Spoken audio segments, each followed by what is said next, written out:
Hello friends, मैं हूं शिवशंकर मौलिक और मैं आपका वेलकम करता हूं बायो गाइड एकेडमी में। आज हम लोग पढ़ने वाले हैं फोटोसिंथेसिस इन हायर प्लांट्स। तो आज क्या क्या पढ़ेंगे? फोटोसिंथेटिक रिएक्शन के बारे में पढ़ेंगे। Then photo steps of photosynthesis यानी फोटोसिंथेसिस के स्टेप्स के बारे में पढ़ेंगे। देन फोटो सिस्टम्स के बारे में पढ़ेंगे। देन लाइट रिएक्शन और लाइट रिएक्शन के टाइप्स यानी नॉन साइक्लिक फोटोफॉस्फोराइलेशन और साइक्लिक फोटोफॉस्फोराइलेशन के बारे में पढ़ेंगे। तो चलिए शुरू करते हैं आज का क्लास। तो फोटोसिंथेसिस क्या है? फोटोसिंथेसिस एक ऐसा प्रोसेस है जिस प्रोसेस से प्लांट कार्बन डाइऑक्साइड और वाटर को यूज करके लाइट एनर्जी के माध्यम से फूड का सिंथेसिस कर पाता है, यानी कार्बोहाइड्रेट का सिंथेसिस कर पाता है। उसी प्रोसेस को हम लोग कहते हैं फोटोसिंथेसिस। तो ये जो फोटोसिंथेसिस होता है कैसे होता है? ये जो है फोटोसिंथेसिस का ओवरऑल रिएक्शन जो कि है 6CO2 plus 12H2O light energy से C6H12O6 plus 6H2O plus 6O2। तो ये जो है फोटोसिंथेसिस का ओवरऑल रिएक्शन है। इसके अंदर बहुत सारे छोटा छोटा स्टेप्स रहता है। तो फोटोसिंथेसिस एक क्या है? एक फिजिको केमिकल रिएक्शन है, क्योंकि प्लांट फोटोसिंथेसिस के दौरान प्लांट के अंदर बहुत सारा फिजिकल और केमिकल चेंजेस होता है, इसीलिए फोटोसिंथेसिस को हम लोग फिजिको केमिकल प्रोसेस कहते हैं। और फोटोसिंथेसिस के दौरान कार्बन डाइऑक्साइड का रिडक्शन होता है और वाटर का ऑक्सीडेशन होता है। तो इस प्रोसेस से ऑक्सीडेशन रिडक्शन होता है, इसीलिए इस प्रोसेस को रेडॉक्स रिएक्शन और रेडॉक्स प्रोसेस भी कहते हैं।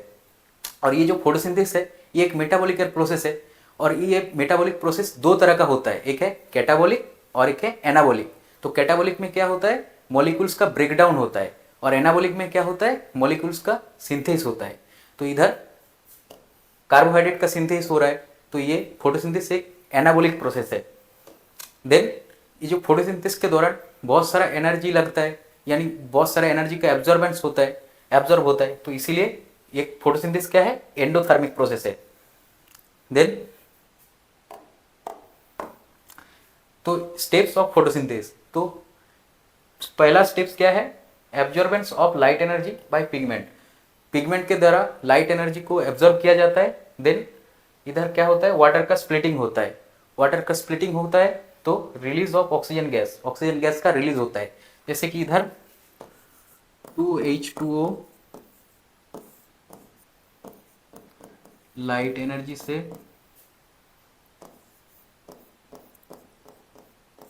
4H plus plus 4 electron plus oxygen. Then इसके दौरान क्या होता है? एटीपी और एनएडीपीएच का फॉर्मेशन होता है। और ये जो चारों स्टेप होता है ये कहाँ पर होता है? थाइलाकॉइड का मेम्ब्रेन पे होता है। तो ये जो चारों स्टेप है ये क्या है? लाइट रिएक्शन का पार्ट है।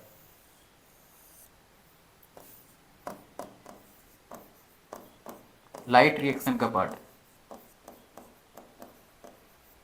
और ये जो एटीपी और एनएडीपीएच का फॉर्मेशन होता है, और इसी एटीपी और एनएडीपीएच का यूटिलाइज करके क्या होता है? कार्बन डाइऑक्साइड का रिडक्शन यानी कार्बन डाइऑक्साइड का फिक्सेशन होता है और कार्बोहाइड्रेट का सिंथेसिस होता है। और ये कहाँ पर होता है?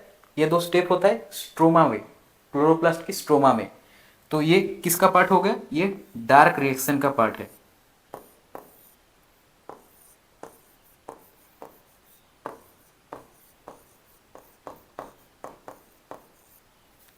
देन लाइट रिएक्शन, तो लाइट रिएक्शन क्या है? लाइट रिएक्शन को हिल रिएक्शन भी कहा जाता है। तो लाइट रिएक्शन कहाँ पर होता है? ग्राना थाइलाकॉइड में, तो थाइलाकॉइड में होता है। देन ये लाइट डिपेंडेंट रिएक्शन है, इसके दौरान लाइट का जरूरत होता है, तो इसलिए एक लाइट डिपेंडेंट रिएक्शन है। इसमें फोटोसिस्टम 1 और फोटोसिस्टम 2 आर इन्वॉल्व। इसमें फोटोसिस्टम 1 और फोटोसिस्टम 2 इन्वॉल्व रहता है। Then formation of ATP and NADPH, light reaction के दौरान एटीपी और एनएडीपीएच का फॉर्मेशन होता है। Then dark reaction, dark reaction को ब्लैकमैन रिएक्शन भी कहा जाता है। और ये कहाँ पर होता है? ये क्लोरोप्लास्ट की स्ट्रोमा में होता है। और ये क्या है? एक लाइट इंडिपेंडेंट रिएक्शन है कि इस प्रोसेस में लाइट का जरूरत नहीं होता है। देन इसमें रूबिस्को और पेप्केज ये दो मेन एंजाइम काम करता है। रूबिस्को मतलब राइब्यूलोज बिसफॉस्फेट कार्बोक्सिलेज ऑक्सीजनेज, ये है डार्क रिएक्शन का मेन एंजाइम। और ये जो एटीपी और एनएडीपीएच जो कि लाइट रिएक्शन में के दौरान बना था वो इधर यूटिलाइज हो जाता है। तो जो, तो हम लोग कह सकते हैं कि ये जो डार्क रिएक्शन है वो लाइट रिएक्शन के ऊपर डिपेंडेंट है। तो dark reaction is dependent on the light reaction. Directly dark reaction नहीं हो सकता है, लाइट रिएक्शन होगा देन डार्क रिएक्शन हो सकता है। उसके बाद पढ़ेंगे फोटो सिस्टम। तो फोटो सिस्टम क्या है? Photo system are the cluster of light absorbing pigment with some associated molecules, जो कि एसोसिएटेड रहता है प्रोटॉन पाम, एंजाइम, कोएंजाइम और साइटोक्रोम के साथ। और ये जो pigment molecule organised into the photosystem capture sunlight in the chloroplast. तो ये जो पिगमेंट मॉलिक्यूल ऐसे ऑर्गेनाइज रहते हैं जैसे कि सनलाइट को क्लोरोप्लास्ट के अंदर एब्जॉर्ब कर पाए। देन ईच फोटोसिस्टम, हर एक फोटोसिस्टम के अंदर 200 मॉलिक्यूल ऑफ ग्रीन पिगमेंट यानी क्लोरोफिल और 50 मॉलिक्यूल ऑफ एक्सेसरी पिगमेंट यानी जो कैरोटीन, ज़ैंथोफिल, ये सब प्रेजेंट रहता है। और फोटोसिस्टम में दो पार्ट रहता है, एक है रिएक्शन सेंटर और एक है लाइट हार्वेस्टिंग एंटेना और लाइट हार्वेस्टिंग कॉम्प्लेक्स। तो एंटेना क्या करता है? एंटेना सिग्नल को कैच करता है और आगे फॉरवर्ड करता है। तो इधर भी लाइट हार्वेस्टिंग एंटेना यानी लाइट हार्वेस्टिंग कॉम्प्लेक्स ये सनलाइट को कैप्चर करता है, एब्जॉर्ब करता है और आगे रिएक्शन सेंटर तक फॉरवर्ड करता है। और रिएक्शन सेंटर क्या करता है? रिएक्शन सेंटर सनलाइट को केमिकल एनर्जी में कन्वर्ट करता है। तो the energy of sunlight is converted to chemical energy. और there are two photosystem within the thylakoid membrane, photosystem 1 and photosystem 2। तो थाइलाकॉइड की मेम्ब्रेन में दो तरह का फोटोसिस्टम पाया जाता है, एक है फोटोसिस्टम 1 और एक है फोटोसिस्टम 2। देन ये जो है ये एक फोटोसिस्टम का पिक्चर है। इसमें क्या दिखाई दे रहा है? बहुत सारा पिगमेंट मॉलिक्यूल है जो कि डायरेक्ट सनलाइट से, जो सनलाइट आ रहा है उसको एब्जॉर्ब कर रहा है। तो ये सब जो पिगमेंट है इसको एक साथ कहते हैं light harvesting complex, LHC, light harvesting complex. जिसमें कौन कौन सा पिगमेंट रहता है? क्लोरोफिल बी जो कि एक्सेसरी पिगमेंट होता है, क्लोरोफिल बी, कैरोटीन, ज़ैंथोफिल। तो ये सब एक्सेसरी पिगमेंट LHC में रहता है, जो कि क्या करता है? लाइट एब्जॉर्ब करता है सनलाइट को और आगे रिएक्शन सेंटर तक फॉरवर्ड करता है। और रिएक्शन सेंटर में कौन रहता है? जो क्लोरोफिल ए यानी प्राइमरी फोटोसिंथेटिक पिगमेंट, जो कि क्या करता है? सनलाइट को केमिकल एनर्जी में कन्वर्ट करता है। कैसे करता है? ये इधर इलेक्ट्रॉन को एक्साइट करता है और एक्साइट करने पे इलेक्ट्रॉन रिलीज हो जाता है। और इस ये जो इलेक्ट्रॉन है इसको दूसरा कोई इलेक्ट्रॉन एक्सेप्टर एक्सेप्ट करता है और फर्दर जो इलेक्ट्रॉन कैरियर है वो कैरी करता है इलेक्ट्रॉन को।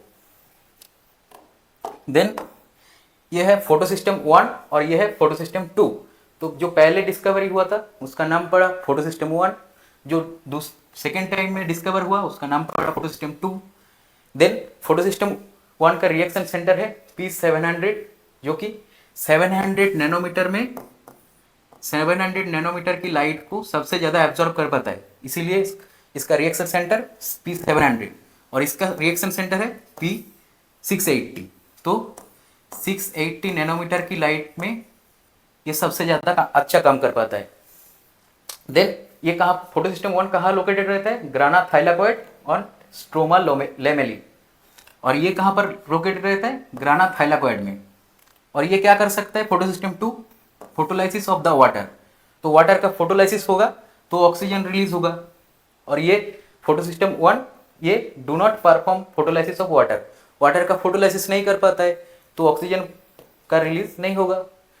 देन ये photosystem 1 both cyclic and non cyclic photophosphorylation में पार्ट लेता है और ये केवल नॉन साइक्लिक फोटोफॉस्फोराइलेशन में इन्वॉल्व रहता है। और इसको इलेक्ट्रॉन कहाँ से मिलता है? फोटोसिस्टम 2 को वाटर से मिलता है। फोटोलाइसिस, वाटर की फोटोलाइसिस के दौरान जो इलेक्ट्रॉन निकलता है उसी से इसको इलेक्ट्रॉन मिलता है। और फोटोसिस्टम 1 को कहाँ से मिलता है? तो 1 को नॉन साइक्लिक फोटोफॉस्फोराइलेशन के दौरान जो पहले तो वाटर से फोटोसिस्टम 2 के पास पहुंचता है और फोटोसिस्टम 2 से फिर फोटोसिस्टम 1 के पास पहुंचता है इलेक्ट्रॉन। देन है ये जो फोटोसिंथेसिस का रिएक्शन है जो कि दो पार्ट में होता है, एक है लाइट रिएक्शन जो कि थाइलाकॉइड की मेम्ब्रेन पे होता है और एक है डार्क रिएक्शन जो कि स्ट्रोमा में होता है। तो लाइट रिएक्शन में क्या होता है? लाइट रिएक्शन में एटीपी और एनएडीपीएच का फॉर्मेशन होता है, और वही एटीपी और एनएडीपीएच का यूटिलाइज होता है डार्क रिएक्शन में, और उसमें यूटिलाइज करके कार्बन डाइऑक्साइड का फिक्सेशन होता है और कार्बोहाइड्रेट का फॉर्मेशन होता है। तो आज हम लोग पढ़ेंगे कि लाइट रिएक्शन। तो लाइट रिएक्शन दो प्रोसेस में होता है, एक है नॉन साइक्लिक फोटोफॉस्फोराइलेशन और एक है साइक्लिक फोटोफॉस्फोराइलेशन। और इधर जो डार्क रिएक्शन है वो दो प्रोसेस में होता है, एक है C3 साइकिल और एक है C4 साइकिल।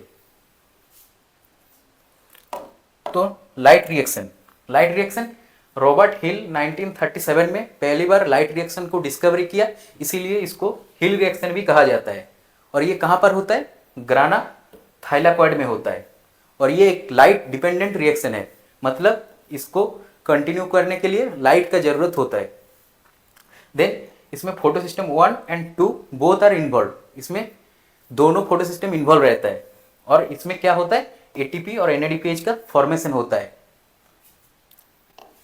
तो क्या है स्टेप्स?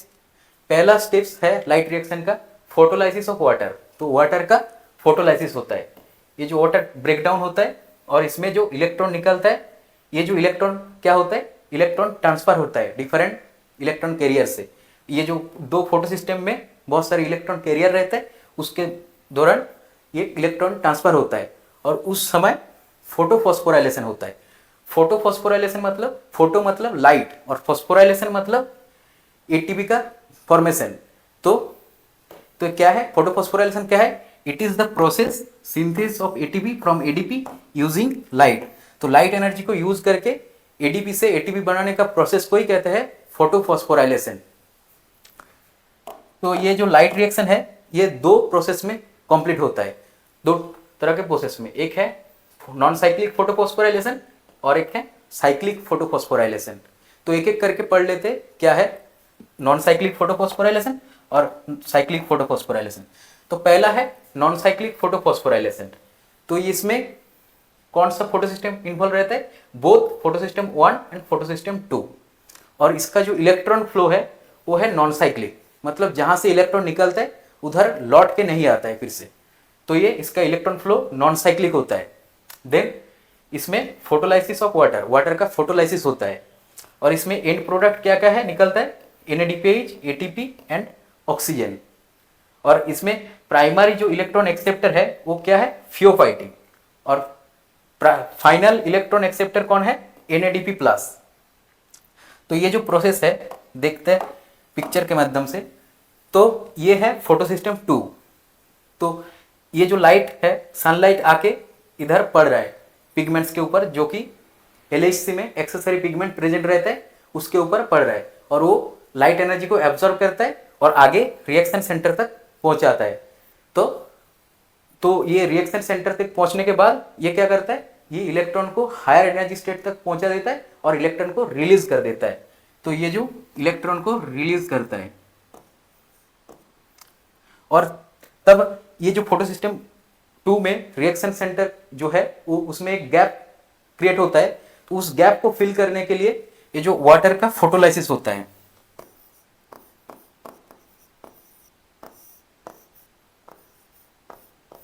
वाटर का फोटोलाइसिस होता है 4H plus 4 electron plus O2। और ये जो इलेक्ट्रॉन है ये जाके इधर इसका गैप फिल करता है। तो और ये जो एक्साइट हुआ था इलेक्ट्रॉन, इसको पहला जो एक्सेप्ट करता है उसका नाम है फियोफाइटिन। तो ये क्या है? Fast electron acceptor.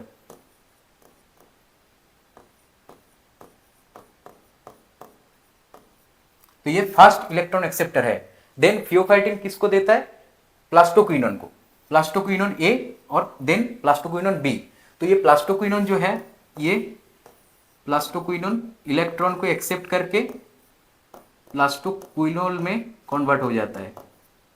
देन ये जब इलेक्ट्रॉन रिलीज करता है देन फिर से प्लास्टोक्विनोन में कन्वर्ट हो जाता है। और ये किसको कौन देता है? इसको देता है cytochrome B6 complex, cytochrome B6F complex को। और इस प्रोसेस के दौरान इसमें दो दो प्रोटॉन निकलता है। और देन ये जो साइटोक्रोम B6F कॉम्प्लेक्स है, ये एक कॉम्प्लेक्स मॉलिक्यूल है जिसमें इलेक्ट्रॉन एक्सेप्ट करता है, इसमें फिर ये जो इलेक्ट्रॉन है आगे प्लास्टोसायनिन को दे देता है और इसके दौरान भी दो प्रोटॉन निकलता है। देन ये जो सनलाइट है ये फिर से ये जो फोटोसिस्टम 1 में पड़ता है और वैसे ही प्रोसेस में ये जो रिएक्शन सेंटर से इधर भी इलेक्ट्रॉन निकल जाता है एक्साइट होके और इधर एक गैप रह जा रहा है, गैप क्रिएट हो रहा है। तो ये जो प्लास्टोसायनिन है ये एक मोबाइल इलेक्ट्रॉन कैरियर है जो कि क्या कर सकता है, ये इलेक्ट्रॉन ला के इसको दे देता है, इसका गैप फिल कर देता है। और ये जो इलेक्ट्रॉन निकल रहा था इसको पहला जो एक्सेप्ट करता है iron sulphur protein. Then iron sulphur protein ये इलेक्ट्रॉन आगे फॉरवर्ड कर देता है फेरोडॉक्सिन को। और ये फेरोडॉक्सिन क्या करता है, फेरोडॉक्सिन ये जो इलेक्ट्रॉन रखता है और ये जो NADP प्लस है ये क्या करते हैं, फेरोडॉक्सिन से इलेक्ट्रॉन लेके NADPH में कन्वर्ट हो जाता है। और इसके दौरान एक एंजाइम काम करता है, उसका नाम है FNR, फेरोडॉक्सिन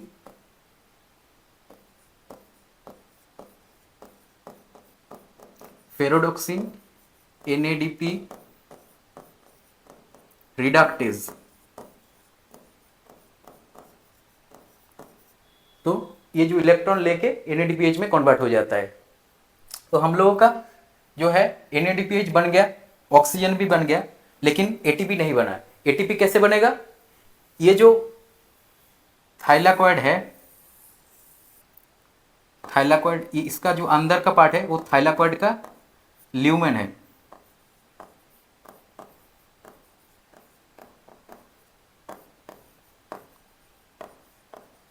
थाइलाकॉइड के ल्यूमेन में ये जो जैसे कि ये इसका मेम्ब्रेन में फोटोसिस्टम प्रेजेंट रहता है, तो इसके ल्यूमेन में ये जो प्रोटॉन फोटोलाइसिस के दौरान जो ये 4 प्रोटॉन और इधर जो 2 प्रोटॉन निकलता है तो सब आके इधर जमा हो जाता है इसके ल्यूमेन में।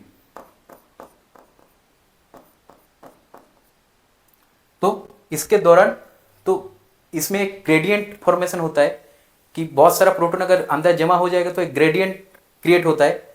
तो इसी ग्रेडियंट इसके दौरान ये इसके मेम्ब्रेन पे एक प्रोटॉन पंप रहता है जिसको कहते हैं ATP सिंथेज,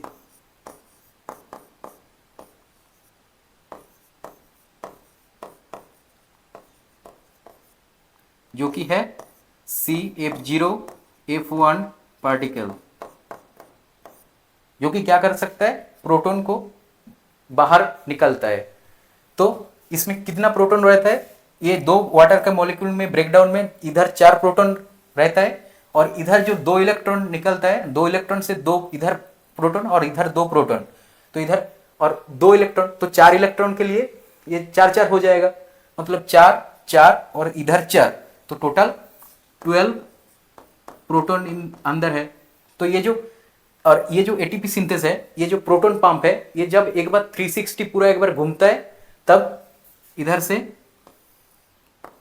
4 प्रोटॉन निकलता है और उसके साथ साथ ATP और इनऑर्गेनिक फॉस्फेट मिलके एक ATP का फॉर्मेशन करता है। तो एक बार 360 घूमने पर 4 प्रोटॉन को अंदर से बाहर निकल के फेंकता है और उसके दौरान एक ATP का फॉर्मेशन होता है। तो 12 प्रोटॉन को निकलने से 3 ATP का फॉर्मेशन होगा, 3 ATP का फॉर्मेशन होगा। तो 2 वाटर मॉलिक्यूल से 3 ATP का फॉर्मेशन होता है और इधर जो ये 2 इलेक्ट्रॉन के लिए एक बार प्रोसेस हो रहा है तो 4 इलेक्ट्रॉन के लिए इधर 2 बार प्रोसेस होगा, तो इसमें 2 NADPH का फॉर्मेशन होगा, NADPH का फॉर्मेशन होगा। तो 2 वाटर मॉलिक्यूल की ब्रेकडाउन से 3 ATP और 2 NADPH का फॉर्मेशन होता है। तो इधर लिख देता हूं,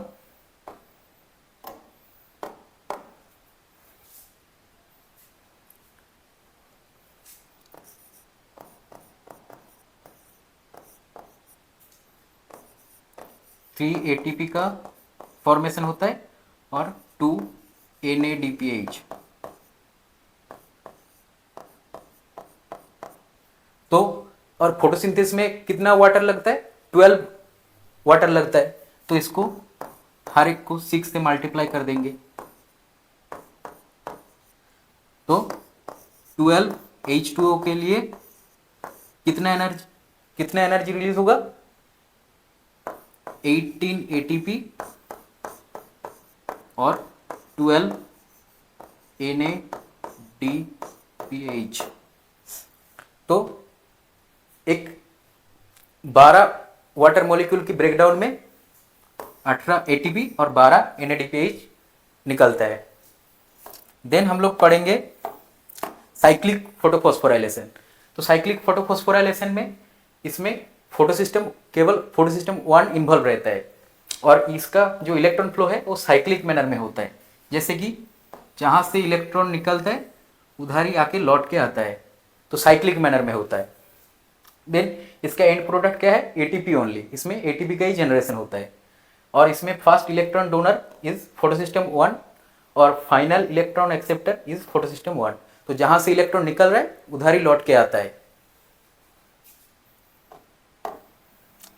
तो ये जो है इधर फोटोसिस्टम 1 से निकलता है इलेक्ट्रॉन और फिर इलेक्ट्रॉन घूम के उसके पास लौट के आता है और उसके दौरान एटीपी का फॉर्मेशन हो जाता है। ऐसे ही इधर जो फोटोसिस्टम 1 है इधर लाइट पड़ता है, देन इसमें रिएक्शन सेंटर से इलेक्ट्रॉन एक्साइट होके निकलता है और FRS के पास पहुंचता है फेरोडॉक्सिन रिड्यूसिंग सब्सटेंस के पास।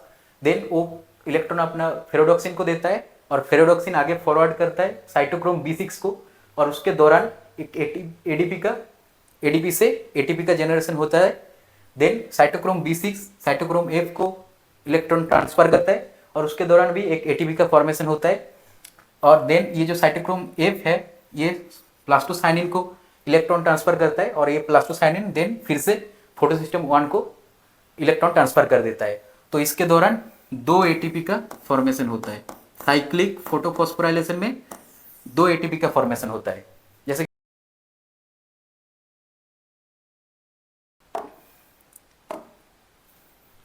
तो ये है साइक्लिक और नॉन साइक्लिक फोटोफॉस्फोराइलेशन का डिफरेंस। तो नॉन साइक्लिक फोटोफॉस्फोराइलेशन में क्या होता है? Electron do not come back to the same molecule.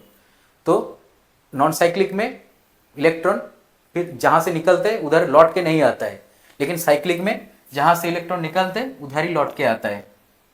और नॉन साइक्लिक में both photosystem 1 and 2 are involve. इसमें दोनों फोटोसिस्टम इन्वॉल्व रहता है और इसमें केवल फोटोसिस्टम 1 ही इन्वॉल्व रहता है। देन ये जो first electron donor is H2O। तो वाटर नॉन साइक्लिक में वाटर फर्स्ट इलेक्ट्रॉन डोनर है और इसमें फर्स्ट इलेक्ट्रॉन डोनर कौन है? फोटोसिस्टम 1 और लास्ट इलेक्ट्रॉन एक्सेप्टर भी फोटोसिस्टम 1 क्योंकि साइक्लिक मैनर में हो रहा है। और इसमें लास्ट इलेक्ट्रॉन एक्सेप्टर कौन है? NADP+ जो कि NADPH में कन्वर्ट होता है इलेक्ट्रॉन एक्सेप्ट करके। और इसमें नॉन साइक्लिक के दौरान वाटर का फोटोलाइसिस होता है तो ऑक्सीजन का रिलीज होता है और इसमें वाटर का फोटोलाइसिस नहीं होता है तो ऑक्सीजन नहीं निकलता है। और इसमें नेट प्रोडक्ट क्या क्या निकलता है? नॉन साइक्लिक में नेट प्रोडक्ट निकलता है ATP NADPH और ऑक्सीजन और इसमें केवल ATP निकलता है। देन है ये है आपके लिए एक इंटरेस्टिंग क्वेश्चन जो कि है the primary electron acceptor in non cyclic photophosphorylation. तो ये है आपका option A pheophytin, option B NADP+, option C plastoquinone और ऑप्शन D प्लास्टोसायनिन। तो कमेंट में बताइए इसका सही आंसर क्या है। जो सही आंसर देगा उसकी कमेंट को मैं दे दूंगा हार्ट, ताकि बाकी लोगों को पता चले इसका सही आंसर क्या है। और वीडियो इंफॉर्मेटिव लगा है तो वीडियो को लाइक कीजिए। Thank you.